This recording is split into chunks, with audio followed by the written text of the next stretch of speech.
प्रोटेस्टन जो आपने जो कल देखा है वो प्रोटेस्ट हुआ है। प्रोटेस्ट किस बात का हुआ है कि वो चाहते हैं कि वो रोपवे कटरा में ना लगे, और उसके इवज में जो मेन उनका मसला था वो था कि रिहेबिलिटेट करें। और रिहेबिलिटेट का शायद आपने देखा भी होगा, कल बोर्ड मीटिंग थी।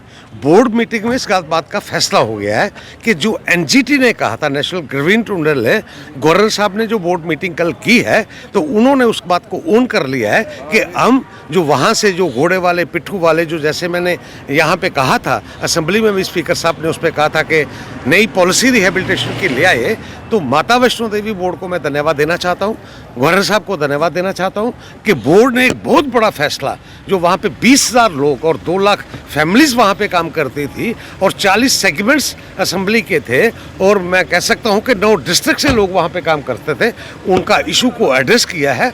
और मुझे लगता है कि अब धीरे धीरे सब ठीक हो जाएगा। आप वहाँ के विधायक हैं, क्या लगता है आपको कि ये रोपवे लगना चाहिए या नहीं? बिल्कुल लगना चाहिए रोपवे। मेरी एक बात सुने, प्रदर्शन किस बात का है? मेरी दुकान का काम कम हो जाएगा तो इस बात का प्रदर्शन है।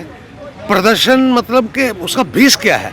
और रही बात वैष्णो देवी पर दर्शन करने वाले जो आते हैं लोग, वो पूरे हिंदुस्तान से आते हैं। माँ वैष्णो देवी मेरी कटरा वालों की, 4 दुकानदार वालों की माता है कि वाह, ये पूरे हिंदुस्तान की माता है। बाहर तक के लोग आते हैं। माता वैष्णो देवी के यात्रा मतलब के सुखमय हो, मतलब के पेरेंट्स को मैं ले जा सकूं, वहाँ पे डिसेबल्ड लोग जा सकें, जो लोग, जिन लोगों को चॉपर की टिकट नहीं मिलती तो वो जा सकें, जिनको बैटरी कार नहीं मिलती वो जा सकें, ये उन लोगों के लिए रोपवे है। ये आने वाले वक्त में मेरा तो मानना यह है कि लगने के बाद ये लोग जो आज इस बात पे कन्फ्रंटेशन में हैं, वो भी महसूस करेंगे कि हम गलत हैं। पालकी और घोड़े पिट्ठू वालों को उनका काम जो है कहीं ना कहीं इस रोपवे से कम हो जाएगा। बिल्कुल होगा, बिल्कुल होगा, क्योंकि जब आप फेस आउट करेंगे इनको पूछे बिना तो उनका तो काम कम होगा। और उसी को काम को कम होने के मद्देनज़र गवर्नमेंट ने एक रिहेबिलिटेशन पॉलिसी 2018 में बनाई थी।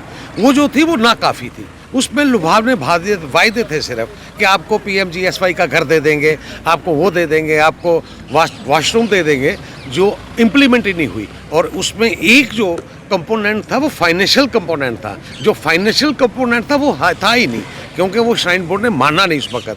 और जो कल की बोर्ड मीटिंग हुई है बोर्ड में, तो उन्होंने इस बात को माना है कि वो फाइनेंशियल एंगल से एनजीटी के मुताबिक उनकी मदद करेंगे, और जिससे वो लोग जो हैं जिन्होंने हमारे यात्रा में 4 चांद लगाए हैं, वो लोग हैं जिन्होंने मेरे बुजुर्गों को कंधे पे बिठा के वहाँ पे ले गए हैं, जिन्होंने माता के जयकारे लगाए हैं, और वो मैं दावे के साथ कह रहा हूँ कि वो मेरे दूसरे समुदाय के हैं। 90% वो लोग हैं, और पूरी स्टेट्स और 9 डिस्ट्रिक्ट से लोग आते हैं। उनकी मतलब कि उन गरीब लोगों की मदद करना, ये माता वैष्णो देवी ने जो मान लिया है, मैं इसके लिए गवर्नर महोदय को धन्यवाद देना चाहता हूँ।